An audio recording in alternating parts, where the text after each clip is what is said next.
Ladies and gentlemen, boys and girls, welcome into this week's episode of the Don't Tell Mama Sports Podcast. I'm your host, Matt Cobold. Joining me today is the back-to-back Queef of the Year, Sam Belkis. Samson, what's going on, brother? Thank you. What is up, my man? So excited to be here. First guest ever of the Don't Tell Mama Sports podcast, and now first guest host.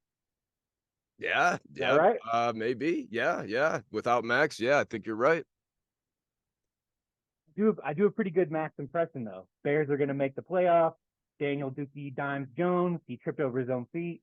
Easy. It sounds like Max. Sounds just like him, man. But for our audio listeners only, this podcast was being done outside. We're both in Denver, Colorado. Sam, you're at your house. I'm at my house, but we had to bring this one outside. The summer's come to an end, and just wanted to enjoy this weather for a few more days. And I want to do a podcast outside. So breezy. It looks like you got a beautiful one out there behind you. I see the Oh, lake, sun shining, gorgeous.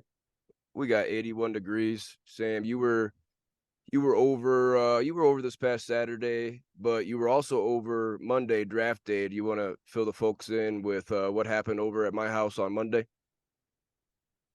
So went over there on Monday. I believe we had half the league, the Indy Lurches, our fantasy league, over for the draft. Came over a couple hours early, grilled out, had a good time, and I fulfilled my second punishment, second year in a row. You guys mentioned it in the last podcast. Man of my word, I took it like a champ. Was running around your place in a diaper, drinking beer out of a sippy cup, wearing a sash that says I suck at fantasy football. So you guys had some good fun.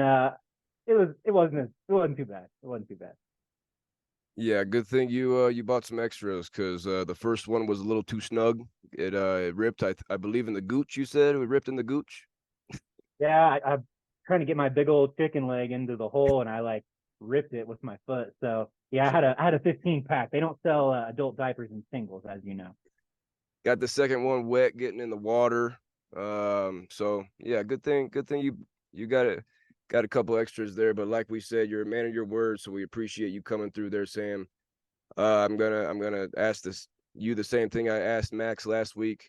If it happens 3 times in a row, the queef of the year, last place 3 years in a row, what's gonna happen, Sam? I'd like to not even think about it, not even throw it into the mix, Matt. But I don't know. Can you come back from that? 3 times back to back to back. I know we've joked about it, but I've jokingly said I might have to just remove myself from the league. Like, punishments clearly aren't getting through to me. They're not working. I'm not playing any better. So, and we'll get into it further, but started off week one with a W. So hopefully won't even put that into the mix. Hopefully I won't even be in the loser playoffs. I'll be competing for a championship. I like that confidence, Sam. But yeah, you're off to a good start, 1-0. So good start for you and your fantasy team. But damn it, we're a sports podcast here, Sam, and we're hitting all NFL today. We started as a fantasy football podcast back in the day, and we're right into week 2. So we're spending all week today on the NFL. And damn it, let's start with the New York Jets, Sam. Aaron Rodgers, Hall of Famer, ripped his fucking Achilles 4 snaps into his New York Jets debut. The 4-time MVP will be 40 years old in December. Sam, what does this mean for Garrett Wilson and the running back duo and the other options here in New York? Yeah, Pop goes the weasel. Man, say what you want about Aaron Rodgers. I know he was up for a certain award on this particular show. I don't know about you, but I've been watching Hard Knocks. He bought in. I mean, he's going to Broadway plays. He's making the young guys laugh. He's getting people to buy in. He's excited about a fresh start. It's always hard to not root for the Hard Knocks guys. When they're on, when their team's being featured, and I mean, you talk about a franchise with bad luck and heartbreak. I mean, they're right up there with Lions and Browns. I mean, it's been since 1969 since they won their only Super Bowl. They haven't been to the playoffs since 2010, and here you have all this hope. And like you said, 4 snaps in. I think there's still a lot of good players. I think we saw with them beating the Bills with that punt return, walk off, in overtime. They got talent. I mean, they have, as you said, Garrett Wilson. They got a good running back tandem. Brees Hall looks like he's all the way back. Wow, he looks incredible on just a short Juice, amount of carries. juice. Man. Um, so, and then talk about Zach Wilson getting benched. Coach Saleh saying he needs to figure things out and get a restart, and now he's thrust right back into the starting position. It's a wild, wild development. Yeah, I'm sitting here as a fantasy owner of Garrett Wilson. As you know, he was my keeper this year. I was expecting, top 10 easy, top 5, top 3, but with Zach Queef Wilson, damn, top 15, top 15 might be where we're looking at Garrett Wilson for. And damn it, I'm super disappointed. I hope he proves me wrong. I hope Zach Wilson takes the leap. Zach Queef Wilson, excuse me. I hope he can figure things out. The number 2 overall pick a few years ago. Sam, is this the last we see of Aaron Rodgers? Is he going to come back? Talk about him turning 40 this year. 40 in December. I know a lot of guys when they hang it up, when they get into their older years, a lot of time it's based on family. I've spent a lot of time playing. I gotta make up for lost time with my wife and kids. Aaron Rodgers not married.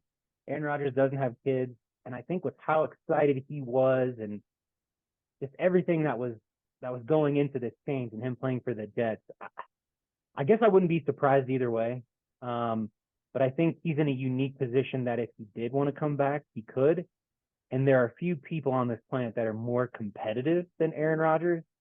I don't know if you want to go out like that, but also he's a guy with a lot of other interests. You don't want to destroy your body too. So I don't know. I think big old question mark for his future going forward. Yeah, I totally lost my train of thought there about Aaron Rodgers, but it reminds me of when Kobe was late in his career and he tore his Achilles, and it's like no way is Kobe going to finish his career like that. He came back for 1 or 2 more years. I think Aaron Rodgers is going to come back. He's got a place with the Jets there, and the Jets obviously want him. Everybody went crazy when he got traded there. Mm-hmm. Last thing on Mr. Rodgers, Sam.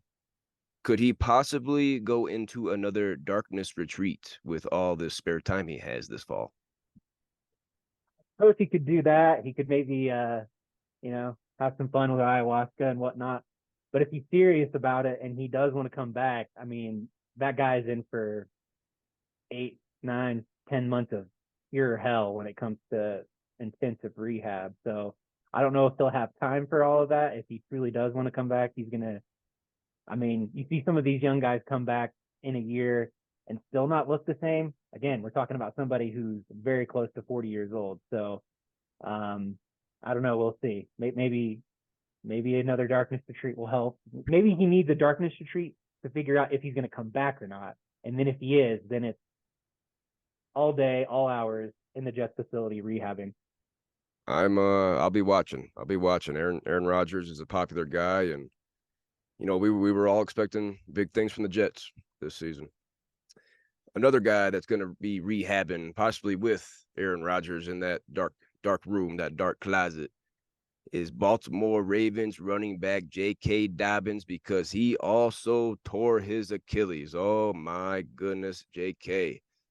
Sam, as a rookie, J.K. Dobbins only missed one game back in 2020. He had 805 rushing yards, 9 tutties. Pretty solid rookie season. Yeah. But then he tore his ACL days before the 2021 season and missed the whole year. He was in and out of the lineup last year, only playing 8 games. After this season, J.K. Dobbins will have played in 24 out of a possible 67 games in his career. 43 games missed in 4 seasons. Is J.K. Dobbins burnt toast? Are you throwing him in the garbage? Is he done? Yeah. A team might sign him. He could be a backup third string. I think his days as a starting running back are over, and definitely his days of being fantasy relevant. Those are gone. It's done. Too injury prone. At a certain point, it's just too many injuries. Going to be 43 games missed in 4 seasons for J.K. Dobbins. We see the leftovers there. Gus Edwards, Gus Bus is a lot of people refer to him as, but I call him Gus Bust because if you start him, he's going to bust on your lineup. And then Justice Hill, who had 2 tutties filling in for J.K. last week. We saw Queef Wilson in our league pick up Gus Bust. Got up real early this morning. Must have set an alarm for that one. But then Justice Hill was not picked up. Sam, how do you and we got Melvin Gordon probably getting activated off the practice squad. How do you order those running backs in Baltimore? Yeah, for me, it's Justice Hill first, then Gus Bus. I think Justice Hill is more of an all-around running back than Gus Edwards is. I think Gus is your typical bruiser. He might vulture some goal line work. I'm not concerned about Melvin Gordon. And I think the reason nobody picked him up, Justice Hill, that is, it's just week 1. I mean, week 1 is ridiculous. NFL-wise, fantasy-wise, it's hard to put any stock into what goes on. It's just crazy. So I think, there are definitely some waiver wire pickups. The waiver wire was busy this past week. But I think, too, a lot of guys want to see what they have and who they drafted, because if there was a poor performance, that doesn't necessarily mean that's how it's going to be for the rest of the season. So I'm not surprised that he wasn't picked up, but I'll be keeping a close eye on Justice Hill. I think you're right. We've seen Gus Edwards fill in for J.K. Dobbins in the past and be, low end RB2 flex worthy. So we'll see. I don't know. This could be a possible spot for Kareem Hunt or Leonard Fournette or, damn it, a Jonathan Taylor trade. Who knows? Who knows what's going to happen in Baltimore? There's some good free agents still out there, like you mentioned. So yeah.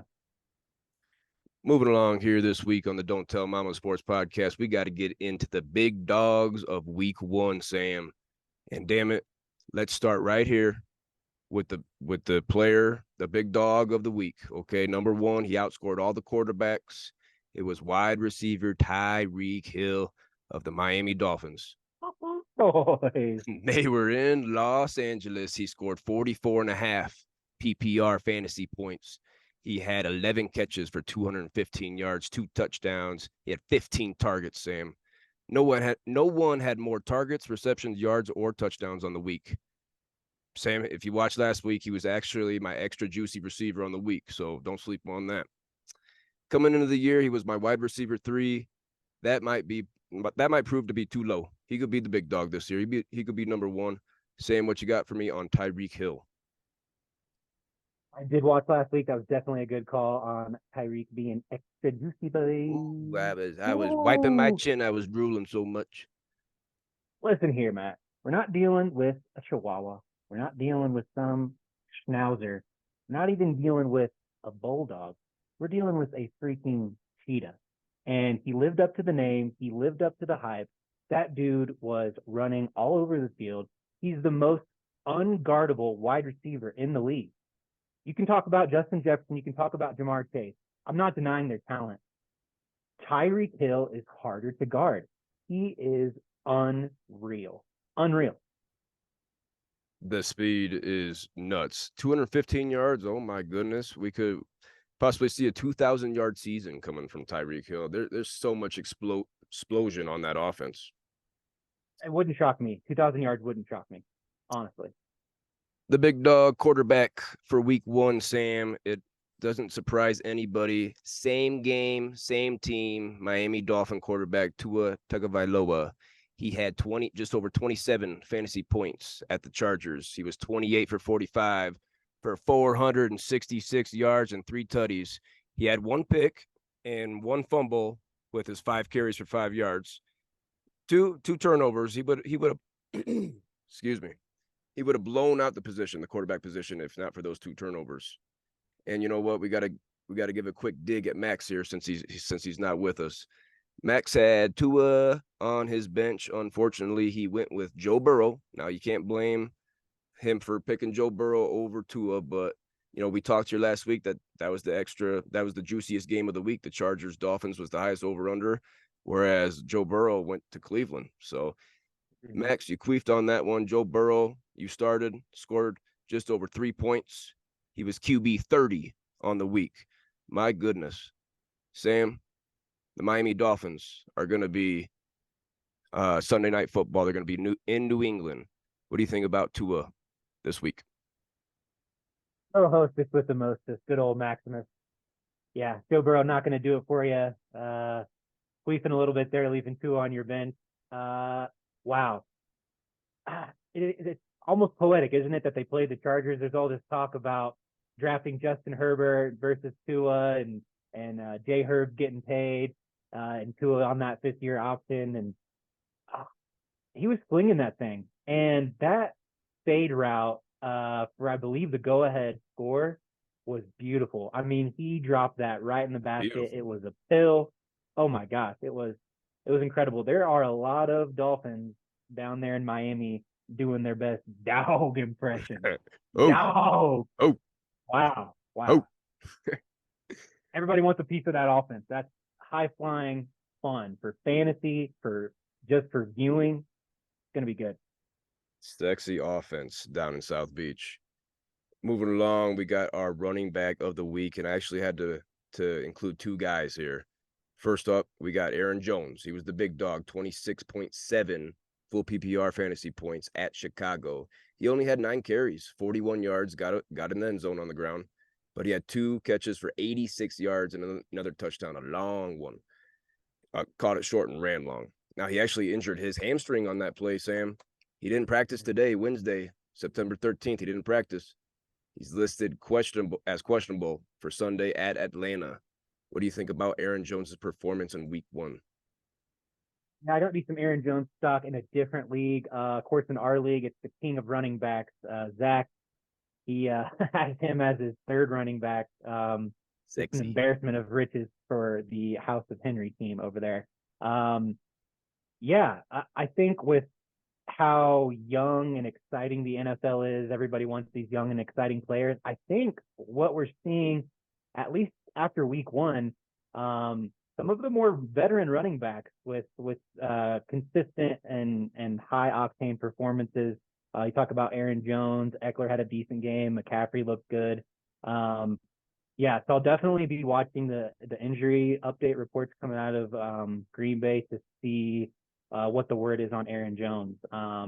But Aaron Jones is doing Aaron Jones things. He's always been solid and he's been a good fantasy player. So If Aaron Jones misses week 2 at Atlanta, how far does AJ Dillon climb up for you, Sam?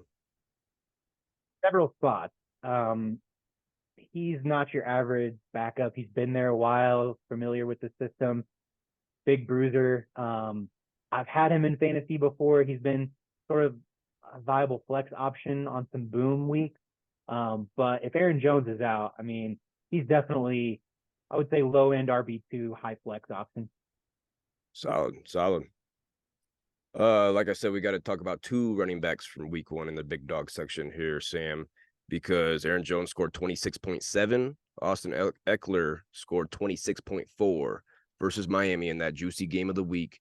16 carries for a buck 17 and a tutty on the ground, 4 for 47 through the air. And just like Aaron Jones, he got banged up a little bit. He tweaked his ankle. And then we saw a big solid workload for Joshua Kelly. Joshua Kelly was actually RB12 on the week with 16 carries for 91 yards and a touchdown for himself. I don't know if you saw it, but I scooped him up today. What do you think about Austin Eckler being RB2 and that ankle injury, Sam? Yeah. Another person who I have in a different league will be watching very closely. I think it's one of those teams when you get concerned about a backup getting a lot of work. I think it's one of those teams where the fantasy experts or analysts will say, look, don't worry about it. You can have both of them. Like that offense is just going to feast. They got the Cowboys offensive coordinator that came over in the off season, likes to run the ball, likes to air it out. It's just going to be a high scoring offense in general. I'm playing anybody that I can in that Chargers offense. Um, Josh Kelly looked great. I'm not concerned if they're both healthy, but just like AJ Dillon, if if Austin Eckler should be doubtful or questionable, you can start him with confidence. He'll have a hell of a game. If go check your free agency, people. If Joshua Kelly was not picked up last night on your waiver wire, you should scoop him up. He's got upside. And we got breaking news from ESPN here about 22 minutes ago. Austin Eckler missed practice today, Wednesday the 13th, because of his ankle, but he's also tending to a personal matter. So now we got something else involved here. Austin Eckler's status for week 2 is currently up in the air, Sam. I'm nervous, boys. That makes me nervous. You should be nervous, and I'm happy that I picked up Joshua Kelly. Last big dog of week 1 we want to talk about is the tight end big dog of week 1. Sam, it was a shit show with the tight end. That we'll get into that, but the number 1 tight end of the week was Hunter Henry versus Philadelphia. 16.6 PPR fantasy points. He had 5 catches for 56 yards and a touchdown on 6 targets. Sam, he's available in our league. He's owned in only 19.6% of leagues on ESPN. You made a move last night. You picked up Hayden Hurst. He was tight end 2 on the week. 5 for 41 and a touchdown on 7 targets. Hayden Hurst, solid. Break down that decision to go with Hurst over Henry. Hunter Henry still available in our league? Yeah, I don't know. I might have to readdress that. My thought process is you got the rookie quarterback in Bryce Young. What a relief and a safety valve that a big, reliable tight end is. He looked at him in the red zone. One of the top scoring tight ends of the week. I don't know. I feel like I've been there with Hunter Henry before, where he's streaky. He has these good games, but then he breaks your heart. I don't know if I'm weighing like whether I think Hayden Hurst might be able to be more consistent throughout the season. But that's a tough one, boys, for sure. And I think the common mistake in fantasy is to be overreactionary to the waiver wire players. They weren't drafted for a reason. So I don't know, but great game. I think the Patriots offense is competent again, under Bill O'Brien. They actually have an offensive coordinator calling plays. And Mac Jones looked pretty good too, but yeah, we'll see, boys. I don't know. I'm confident with Hayden Hurst right now, but as you know, the tight end position is the last couple of years it's been a crapshoot. Yeah, you're right, and that's what I want to get into right now. The top 10 tight ends from week 1, according to ESPN, full PPR fantasy points. The top 10, like we said, Hunter Henry and Hayden Hurst were the top 2. Following them was T.J. Hockenqueef, Donald Parham, Evan Ingram, Cole Kmet, Blake Bell. If we don't know who Blake Bell plays for, it's the Chiefs. Rookie Sam Laporta, Harrison Bryant caught a touchdown for the Browns, and then Adam Troutman, Sean Payton's guy here in Denver. That's your top 10 tight ends for week 1. Wow. That's pretty dirty. That's pretty dirty, Sam. Yeah. Moving along this week here, Sam Belkis is joining us on the Don't Tell Mama Sports Podcast. We got to get into our Gooses. Got to get into our Gooses of the week, Sam. We're going to start the honking sound effect. Oh, yeah. It'll be in there. We got to start. We had 4 people in our league that accounted for some Gooses. We're going to start with, yeah, we're going to start with Zach. We're going to start with our buddy Zach, who's been on this podcast a handful of times. I hate to say it, but Aaron Rodgers goosed. Okay, he started Aaron Rodgers. You know, it sucks that he only played 4 snaps and ripped the shit out of that Achilles. But Zach, you started him, got you a goose.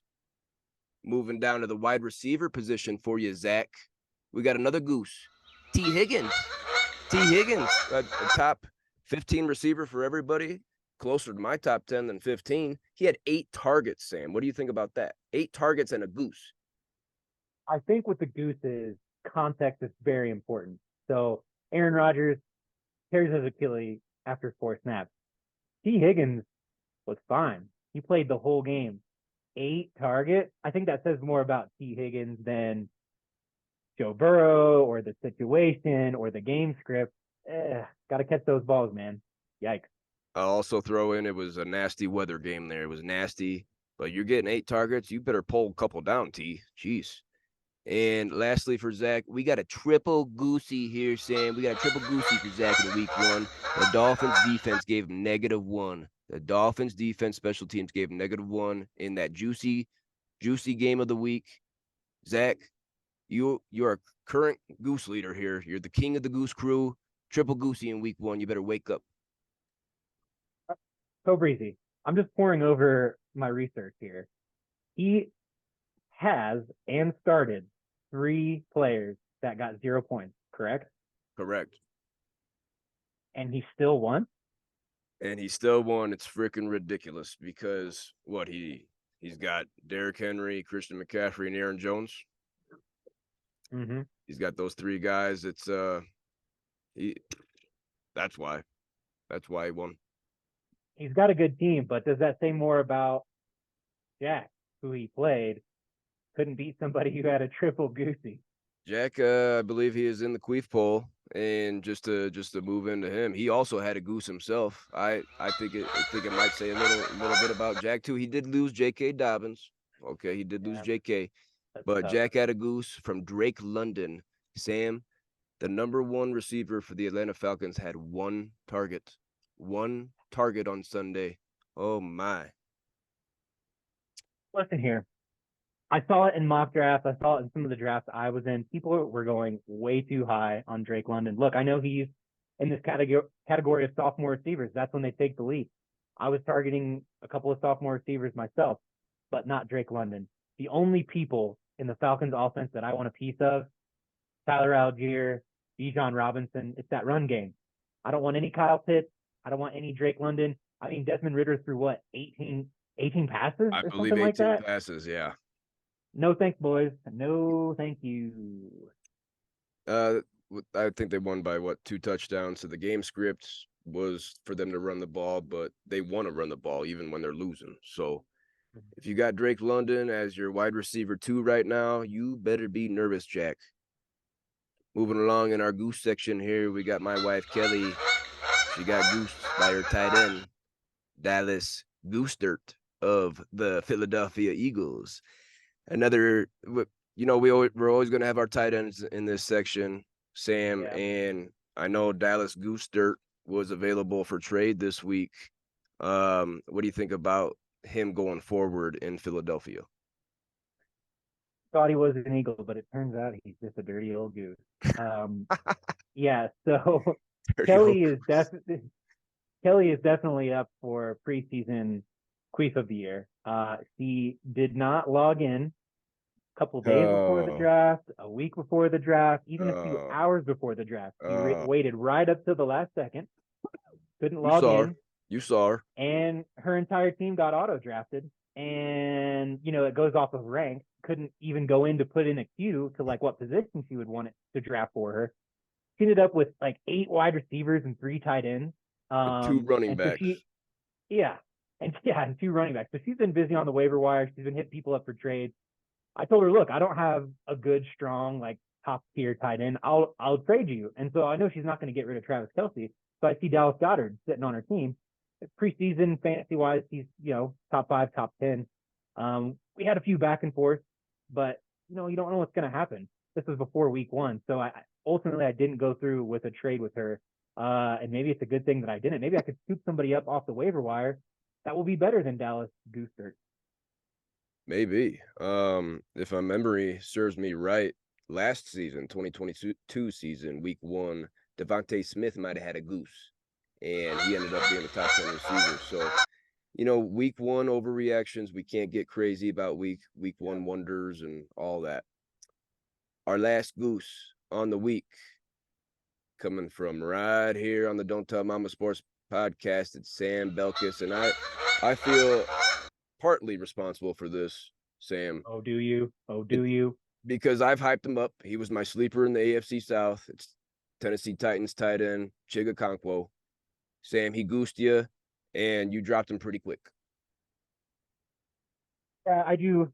I'm a fan. I do watch this podcast. I do listen to your takes, but I make my own decisions and have my own takes. And I like Chiga Okonkwo too. He did some good things last year. Had a good off season. He's healthy. Could be a sleeper, and he might still be. but Titans are kind of along the same lines as a Falcons team. They like to run the ball a lot. Yeah, Tannehill makes you a little nervous. So yeah, I just think there are better options on the waiver wire. And if maybe Tig has a great game a couple weeks from now, maybe I might try and scoop him back up. But yeah, dropped him pretty quick. Can't be having Gooses on my team. I don't want to be the back to back to back tweet. Yeah, you got to have a short leash with some of those guys. Got to have a short trigger, quick trigger. Um, but yeah, Ryan Tannehill thrown 3 interceptions on the road, only lost by 1. Now that's impressive. Still only losing by 1 on the road when your quarterback throws 3 picks.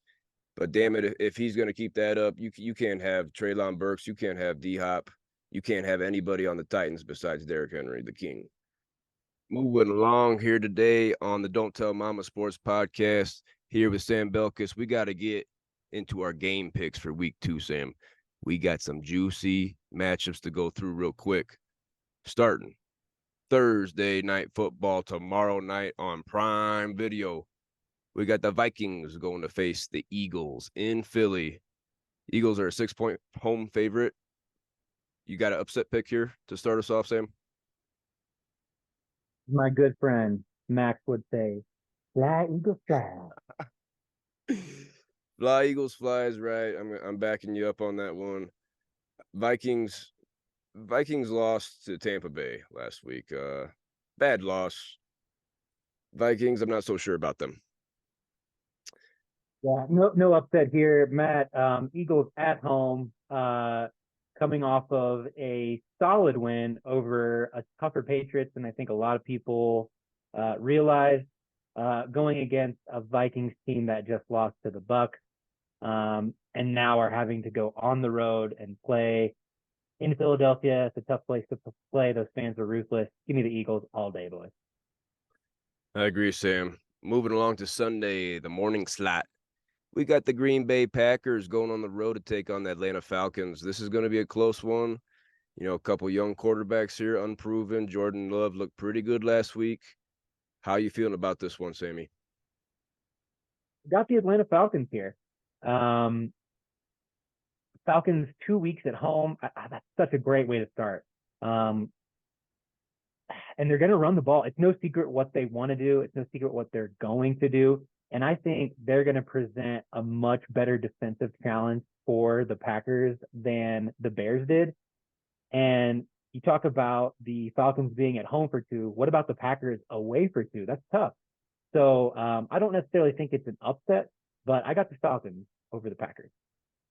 I got to stick with you there. That run game looked real solid for Atlanta last week with your boy Bijan and Tyler Algier forming a pretty lethal 2-headed monster there. I got to go at Atlanta at home with you, Sam. Another game we got in the morning slot, we got the Raiders of Las Vegas going on to take on the Buffalo Bills, who we saw just shit away a game on Monday night. Do you think the Raiders can go to 2-0 and make the Bills 0-2? I got the Bills in a bounce back, get right kind of game. Wacky, odd kind of Sunday or Monday night game against the Jets.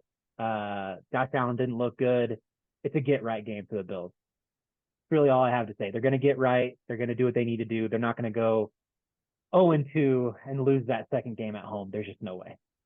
I'm with you. Bounce back game for Josh Allen and the Bills. Stephon Diggs looked pretty damn good on Monday night for you. 10 catches, a $102 and a touchdown. I got the Bills bouncing back at home. Moving along, we got the Los Angeles Chargers coming off that tough loss last week to the Dolphins. They're going on the road this time. They're 3-point road favorites in Nashville, Tennessee to take on my Titans. How you feeling about this one, Sammy? Well, if it makes you feel good, I did have to. This was one of the ones I had to think about. This required some pondering, some thinking, some tinkering. But ultimately, I'm going with the Vegas lines. I'm taking the Chargers. I think after that heartbreak of a loss to the Dolphins, they're going to want to smack the Titans, get all their anger and aggression out. And that offense is just high octane. I think the Titans have a really good run defense. So it might not be a great day for Kelly or Eckler. But I think Justin Herbert's just going to air it out. I think, yeah, give me all the Chargers wide receivers in fantasy. Yeah, good call there. That's definitely a tough one. Juicy game. Definitely a juicy one here. But I'm afraid that my Tennessee Titans cannot score enough to keep up with the Chargers. Like you said, high octane offense. I got the Chargers win on the road, but if Austin Eckler doesn't play, then we got something to talk about. Okay, we got something to talk about then. Agree with you there. I agree with you there. Moving along, staying in the morning games, we got an AFC North showdown here, Sam. We got the Ravens going on to take on the Bengals of Cincinnati. Bengals looked like trash last week. Are they going to get off the snide here? Might sense a bit of a theme in some of these picks for me. It's going to be a bounce back for the Bengals. This one, another one that I went back and forth on. I crossed out and recircled, but nervous. ultimately, I'm nervous about this one.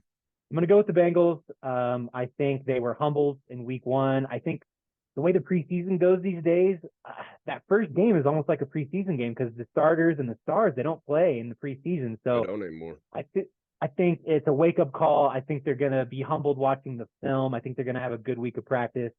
Again, you can't go 0-2 and lose that second game at home. You just lost to the Browns with a divisional opponent. The Bengals absolutely, it's almost week 2 a must win. You can't go 0-2 in your division first 2 games of the year. And the Ravens looked good. I mean, they smacked around the Texans 25-9, but is Mark Andrews healthy? Lamar Jackson he only had like 160 some odd yards. So give me the Bengals over the Ravens. We're locked in step by step here so far, Sam. I got the Bengals going back home. Ravens, I got them as a wild card team this year. I got the Bengals winning the division. So this is going to be a great game. But the way the Bengals looked last week, I think they want to get things right. Bengals win at home. Close game. Staying in the morning slot here, we got the Seahawks, who were embarrassed by the Rams at home last week. They go on the road this time, take on the Detroit Lions. They got about a three-day extra rest on these Seahawks playing on Thursday night against the Chiefs. Because of that, and because they're home, and because they're better, I got the Detroit Lions here, Sam. Yeah, I hate to keep agreeing with you, but I have the Lions as well. You said it, a couple extra days of rest. Seattle losing both those offensive tackles. It's fun to talk about the skill positions, but trenches win games. And if Dino doesn't have his 2 stud young tackles protecting him, I'm nervous because look at what the Rams defense could do. So yeah, extra days of rest. They're riding high after that Chiefs win, but I don't think they're letting it get to their heads. Lions are tough. Lions are my pick in that division, so let's go Detroit. Sexy team. People are jumping on them. Staying in the morning slot here, Sammy, we got the Bears coming off that ugly loss to the Packers last week. They're going the road to take on the Tampa Bay Buccaneers. And you know what? This might be where we differ for the first time. I got Justin Fields having a big game here, running all over the place. Baker Mayqueef is a queef. He's not going to win this game. I got the Bears on the road. Upset. My best impressions. This is where the viewers will find out that I am indeed not Max because I got the Bucs going 2-0. This was not as much as the Bengals and the Ravens. I did think about this one a bit. Again, talking about that theme of get right and bounce back games.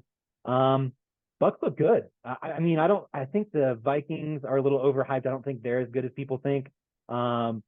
But Baker Mayfield, he's always been known to throw the ball down the field. You got a good throw the ball down the field kind of receiver in Mike Evans. He found him in the end zone. He was finding Godwin.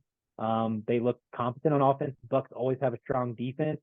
Give me the Bucs over the Bears. I think the Bears are stinky queefs. I think the Bears are stinky queefs too, but I'm gonna go with an upset in this one. Bears over the Bucs. Staying in the morning slot, we got the Chiefs on 3 days extra rest going down to Florida, take on the Jacksonville Jaguars. Chiefs are 3.5-point road favorites. They got those extra days of rest coming off a 1-point loss.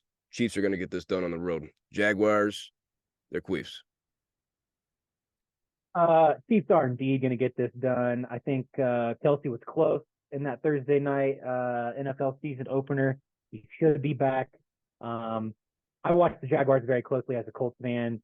Look, the Jaguars almost lost to a rookie-led Indianapolis Colts with a first-time head coach. That game was closer than that 10-point win suggested. Colts were leading in the fourth quarter in that one, and I mean the Jaguars look good on offense, but the Colts were able to do pretty much anything they wanted. Again, with a rookie QB, give me the Chiefs all day long. Yeah, that's gonna be a juicy one. I think I'm gonna have to pick that one as my juiciest game of the week. Chiefs and Jaguars, 11 o'clock out here in Colorado on Sunday morning on CBS. That's 51 point over under. That one's gonna be juicy. Last game here in the morning time slot. We got an AFC South battle, a queef battle in the division. We got the Colts going on to take on the Houston Texans. Damn it, this game is as much of a toss-up as there is in week 2. Both teams blow. Sam, are you going to surprise us here with your pick or not? Surprised here, going with my Colts. Look, we looked better than I thought against the Jaguars. I think when some time goes on, the Colts are going to look back and be very happy that they picked Anthony Richardson. And I think the Texans and the Panthers are going to wish they had. I think he's the best rookie quarterback out of that group. I think the Texans have a lot more to figure out than the Colts do. And the Colts over the years have played pretty well in Houston. So I got the Colts. This, like I said, it's a toss-up. But the Colts did look better last week against the Jags at home. Texans looked like shit on the road against Baltimore. I know that's a tough on the road, but I'm going Colts. I'm going Colts because they looked better in week 1. I don't want to pick the Colts because they're on my shit list.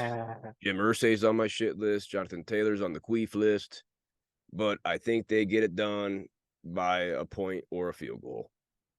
It's okay, Matt. We all know that you're secretly a huge Colts fan. Nah, a bunch of queefs in Indianapolis. Moving on to our afternoon slate on Sunday, Sammy. We got 4 games in this window starting here. We got a NFC West matchup. We got the 49ers going a little bit south to take on the LA Rams. Sam, the Rams surprised us all last week going into Seattle and winning. I don't see him beating the 49ers. The 49ers kicked the shit out of the Steelers last week. 49ers get it done on the road again. Clock is striking midnight, and the Rams are going to turn back into pumpkins. I got the 49ers in this one. I got them for my Super Bowl pick. I have them representing the NFC for the Super Bowl and going on to win the Super Bowl.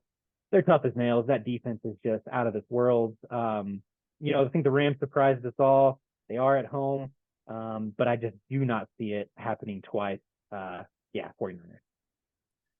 Staying in the afternoon slate here, we got the Giants going to Arizona to take on the Cardinals. Cardinals might be the worst team in football. Giants looked like the worst team in football in week 1, getting 40-0 blowed by the Cowboys. But Giants are going to get it done on the road here. They got more talent than Arizona. Joshua Dobbs starting for Arizona at quarterback. Get out of here. Get out of here, Cardinals. Yeah, this is another bounce back, get right game for the Giants. I think they're going to take all their anger, embarrassment, aggression out on the poor Cardinals. Those little Redbirds are going to get their wings clipped. It's going to be ugly. I got the Giants. Going to the later games in the afternoon slate, kicking off 20 minutes later than these last 2 games we talked about. Got the Jets led by Zach Queef Wilson going to Dallas to take on the Cowboys. Oh, my goodness, this could be embarrassing. Dallas Cowboys at home. Zach Queef Wilson throws 2 picks and gets sacked 6 times. The Cowboys aren't going to put up 40. That Jets defense is for real. That Jets defense is playoff caliber.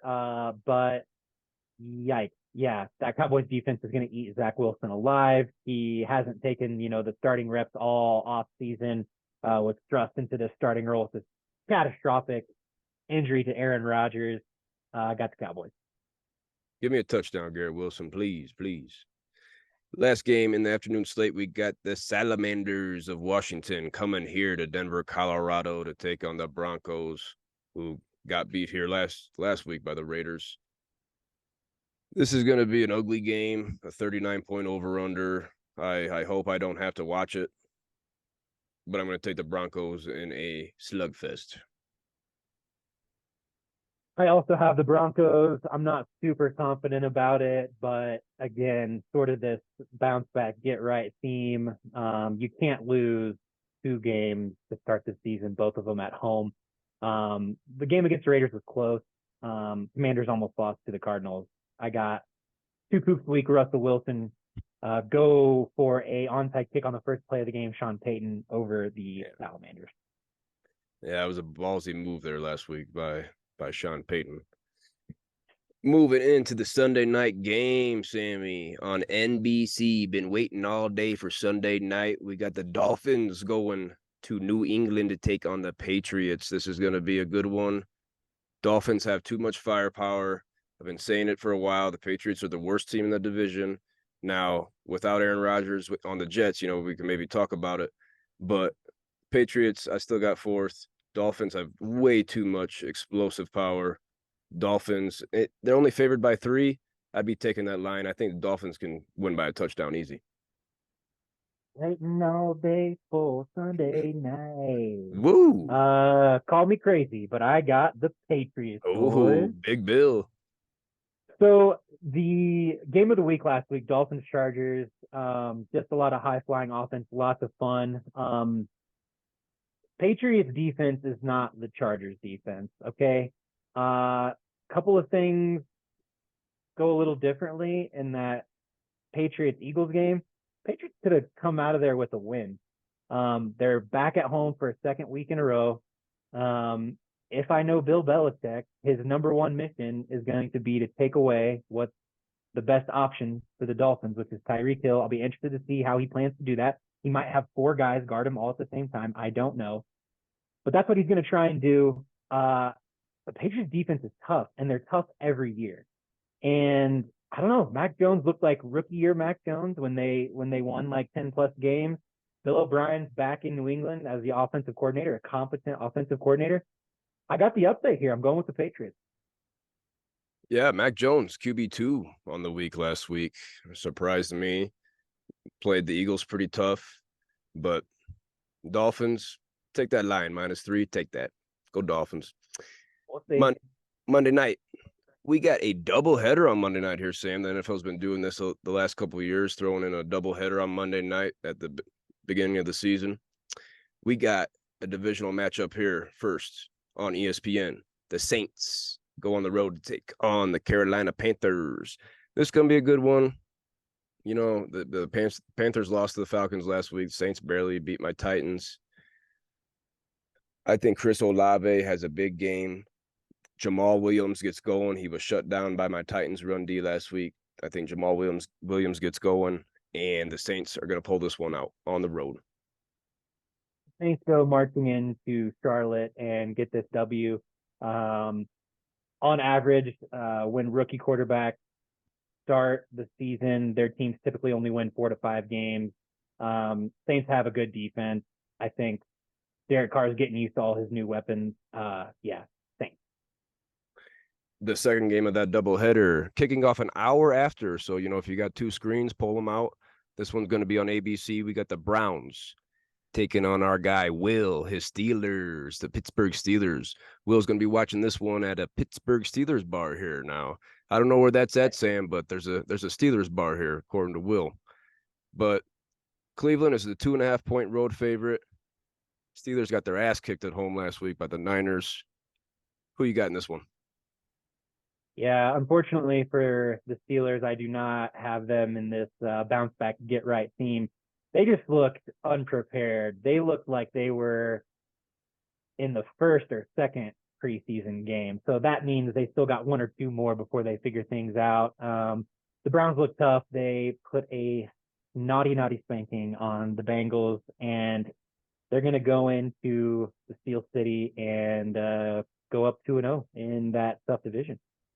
I gotta agree with you. It looks like we got three teams fighting for that AFC North: the Bengals, the Ravens, the Browns, and just like I predicted a couple weeks ago in that AFC North breakdown, I got the Steelers as the worst team. They got by far the worst quarterback there in Kenny Pickett. We'll see what he can do in that second year leap, but looks like a queef. Looks like a queef.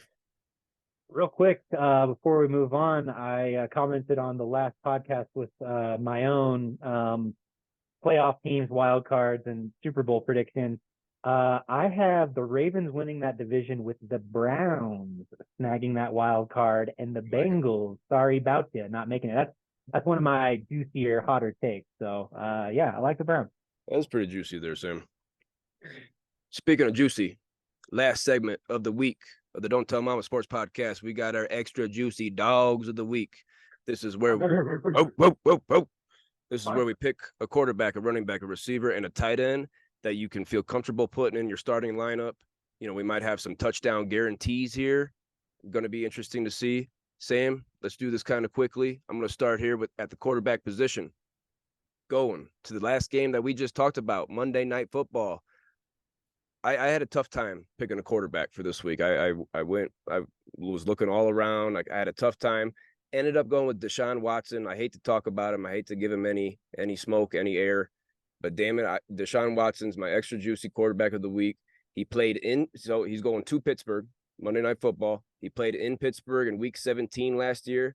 He had 230 yards and 2 touchdowns to the air and 6 for 44 on the ground. Those 44 yards rushing were his season high last year. Now, we saw him get 45 rushing yards last week against the Bengals. I'm predicting over 50 rushing yards for Deshaun Watson on Monday Night Football and a Browns W. Who's your extra juicy quarterback for week 2, Sammy? My extra juicy dog at the quarterback position is none other than Josh Allen. We talked about it with our game pick. It's going to be a big bounce back game for Josh Allen. Josh Allen's not scared of the Raiders. The Bills aren't scared of the Raiders. I'm not scared of the Raiders. They barely got out of Denver with a W. Russell Wilson looked semi-competent against the Raiders. The Bills are at home. They're not going to drop 2 in front of the home team. Josh Allen's going to have a big game. I like it there, Sammy. Moving along to the extra juicy running back of the week for me. We're going to stay right there in Buffalo. I'm going James Cook versus these undefeated Raiders. The Bills are 9.5-point home favorites, currently the heaviest favorite on the week. Josh Allen's going to calm the fuck down with whatever the hell he was doing Monday night. Hand it off to James Cook, feed him plenty in the passing game. Damn it, I'm calling it right now on the Don't Tell Mama Sports Podcast. Week 2, my buddy, Mr. Tutty for James Cook. James Cook's getting in the end zone versus the Queef Raiders. Bills are going to win. James Cook's going to score a touchdown. I like that take, Matt. I got some James Cook in fantasy. I like it. I like it all the way around. Who's your extra juicy running back for week 2? Very excited about this guy. We've talked a little bit about the Steelers and the Browns. I got Nick Chubb as my extra juicy dog in the running back position. Listen here, Matt. Christian McCaffrey, run CMC, was 22 for 152 and a touchdown. They demolished the Steelers. The Browns are riding high after that big divisional win over the Bengals. They smell blood in the water. And Steelers are some low-hanging fruit. Chubb was 18 for 106 against the Bengals. Alex Van Pelt, the OC for the Browns, former quarterback. He knows running back's quarterback's best friend. And he's quoted as saying that their offense starts with the run game. So give me Nick Chubb all day long. And what is it you guys say? My buddy, Mr. Tutty. My buddy, Mr. Tutty, all day long. Nick Chubb falling in the end zone, maybe a couple times. Wow. Big my buddy, Mr. Tutty guarantee there for Nick Chubb. You know, you said you're not trying to be like Max, but it definitely sounds like Max right there talking about the Chubster. Moving along, the extra juicy receiver of the week for me. I'm going to Detroit to take Amon-Ra St. Brown versus the Seattle Seahawks. The Lions are right now 5.5-point home favorites. We saw last week for the Los Angeles Rams, Puka Nacua and Tutu Atwell, 2 guys we didn't know really much about a week ago. They tore up Seattle secondary. Oh my goodness, they tore the Seahawks apart. Amon-Ra is way better than those guys. He's a freaking stud. damn it, he's gonna snag another tutty. I got another guarantee here on the Don't Tell Mama Sports Podcast. Amon-Ra St. Brown, my buddy, Mr. Tutty, in week 2 versus Seattle. Damn it, Amon-Ra he was a keeper in our league. He's a freaking stud, Sam. Wow. Another hot take, Matt. It's poetic that you're sitting outside with the bright sun of Colorado shining upon you. The bright sun of the sun god will be shining in Detroit as Amon-Ra spanks the Seattle Seahawks. I like it. Who is your extra juicy receiver for week 2? I hate to do this to you. I know we kind of go back and forth with the AFC South, Colts, Titans stuff, but my extra juicy Dawgz at the wide receiver position is none other than Keenan Allen of the Los Angeles Chargers. Yeah. Derek Carr was 23 for 33 for 305 and a touchdown against your Tennessee Titans. Olave had over 100 yards. Shaheed was close to 100 yards. Michael Thomas had over 60 yards. And look, Keenan Allen was targeted 9 times by Herbert. He's healthy. He's a clear number 1 option there in Los Angeles. There wasn't a lot of passing in the end zone in that game against the Dolphins, but I think the Chargers reevaluate. They're going to be a little bit more aggressive in the red zone with some passes. And I got another Mr. Tutty, my buddy. Keenan Allen is going to score a touchdown against your Tennessee Titans. Wow. A few guarantees here today on the Don't Tell Mama Sports Podcast. Oh, my goodness. That's a good pick. The Titans secondary freaking blows. I can see Keenan Allen easily having a touchdown this week. It's going to be a tough game for my Titans. Lastly, my extra juicy tight end of the week. I'm going to my extra juiciest game of the week, the Chiefs and the Jaguars. We got an over-under of 51 points in this one. That's the highest for week 2. Tight end Evan Ingram of the Jags, okay? I wanted to get a share of this game for this segment. I didn't know where to go. I decided the tight end position with our guy Evan Ingram. He was tight end 5 last week with 5 for 49 on 5 targets. Didn't miss a catch. But I want to guarantee a touchdown here, Sam, but that feels a little greedy. So I'm not going to guarantee a touchdown, but he definitely can. It's going to be a juicy game in Jacksonville. I got Evan Ingram as my extra juicy tight end of the week. A solid pick at a very tough fantasy position. So yeah, I like Evan Ingram. That's a good pick. For me, my extra juicy dog at the tight end position is Darren Waller. So again, kind of going back to this. Wow. Tell Max to turn up his freaking headphones right now. You hear that, Maxie? So theme of the bounce back. I think as a team, the Giants are going to get right down in Arizona. I don't know what the deal was. There was a lot of talk, a lot of hype of Darren Waller in the off season. I don't know if the Giants were trying to be hipsters and like not do what everyone else thinks you should do. Just throw Darren Waller the ball. I mean, he's your best target. He still had a 17% target share in that embarrassing loss against the Cowboys. I mean, they weren't in the red zone, so they didn't really have an opportunity. So we didn't get much of a pulse on what they want to do in the red zone.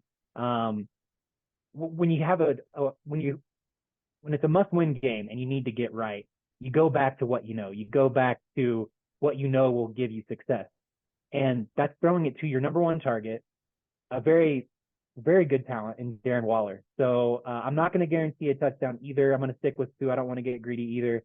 But yeah, he's going to bounce back this week. Giants are going to bounce back, and I expect a good game from Darren Waller. Darren Waller's been talked a lot about on this podcast, Sam. You know, I'm a believer in him. Only 3 catches last week, if I'm not mistaken. You know, that game was a shit show from the beginning with a defensive touchdown, a special teams touchdown. So you kind of got to throw that game out the window for the Giants. I like your pick, Darren Waller coming back here. Danny Dookie Dimes Jones getting his thing, getting his feet right, getting his arm right. But good pick there, Sam. But that's gonna do us here this week, Sammy, for the Don't Tell Mama Sports Podcast. Appreciate you coming on, filling in for Maxie. Maxie, we're wishing him a safe trip to Tennessee. He's moving. If he talked about it last week, safe trip for Maxie. Sam, you got anything for the people before we get out of here? Anything about your Queef Colts or Jonathan Taylor update or anything for us? Sure, yeah. No, I just want to thank you guys for letting me fill in the guest host role. Had a freaking blast with you today. I'm just so excited and giddy that football's back. You and I were at the sports bar this past Sunday, just watching football till our eyes bled. Fantasy, FanDuel, just Woo! watching the games. It was so much fun. Man, it's so great to have football back. Um, I just want to thank everybody for coming out to the Don't Tell Mama Sports podcast. And again, doing another Max impression. Don't remember to like, comment, and subscribe. Got all kinds of juicy takes, breaking down fantasy, some of our favorite players and favorite teams. Hey, look, for the Colts, I'm excited. I'm hopeful. We finally are done with the veteran garage sale quarterback, where quarterbacks come to die. We got our guy in Anthony Richardson. He surprised me. I thought he looked better than what I thought he would. Only 21 years old. In 3 seasons he'll be the same age as most people are when they come out of the college draft. So we definitely have some weak areas, some stuff that we need to fix and address. But hey, I like things Steichen too. I like his play calling. He's keeping things simple. For Richardson, I think he's going to learn and grow. And Colts defense is solid. So yeah, I'm excited and can't wait for another slate of juicy games this Sunday. I can't wait either. Just to give the folks out there a quick update on Jonathan Taylor, I heard today that according to I believe it was Adam Schefter, so whoever his sources are, but that Jonathan Taylor could pass a physical today. He could pass one today that he's healthy, and that you're not supposed to be on the pup if you're healthy. So I'm confused. This has been a topic here that we've been talking about. It's a sticky situation for Jonathan Taylor. It, does he play week 5, Sam? After these 4 weeks on the pup, do you see him in a uniform, whether that's the Indianapolis Colts, the Baltimore Ravens, Tampa Bay, somewhere? Do you see him week 5? Yeah, tumultuous, controversial, unfortunate. These are all words that can be used to describe this whole Jonathan Taylor situation. Um, yeah, I'd like to say he comes back in week 5, plays for the Colts, has some good games, maybe entices people, with trades. I don't know. I don't see him being traded right away, like right when he comes off the pup. I think teams now want to see what he can do because let's not forget he's coming off of a pretty significant injury. It was a down year for him and for the Colts. So, and if you're the Colts, you probably want him to play and show what he can still do and entice some teams that maybe will have some injuries coming up in the next couple of weeks and will be a little bit more desperate at that trade deadline. I wouldn't be surprised if he went around the trade deadline. I don't know. Chris Ballard talked about trying to repair that relationship. If you're Chris Ballard, you definitely want JT playing for the Colts because look, he's a generational talent. He's a superstar running back. But yeah, I'll be watching. I think us Colts fans are kind of tired of it. Want to move on and focus on the future. And he wasn't even at the game this past Sunday. He doesn't. Seems like he doesn't want to be there. He doesn't care. I think the narrative before was, oh, he's still in the building. He's still participating. He's still there for his guys. In the offseason when all this was going on, people were talking about how he was still in the facility, still there for his guys, showing support, but you're not even going to show up and watch your guys play. I don't know. You want somebody that wants to be there. It seems like he definitely doesn't want to be there. I don't know that this relationship can be repaired. It's a real shitty situation there in Indianapolis as a fantasy owner of Jonathan Taylor, as a guy who kept him with his second round pick. Please, JT, if you're listening to the Don't Tell Mama Sports podcast on YouTube, please play, JT. Please. We all want you to play. Everybody wants you to. Well, that'll do us here, Sam. Hell of a job. Like you were saying, the max impression, like, comment, and subscribe on YouTube, the Don't Tell Mama Sports podcast. Quickly, anything else you got, Sammy? Jonathan Taylor's not watching the Don't Tell Mama Sports podcast. He should, and he shouldn't tell his mama about it. You don't want to tell your mom about this either, about you're watching grown men take their shirts off. Oh, last day at the lake house.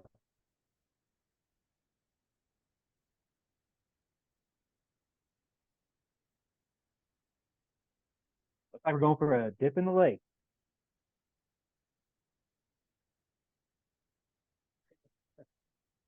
That's how we do it here on the Don't Tell Mama Sports Podcast. Don't forget to like, comment, and subscribe.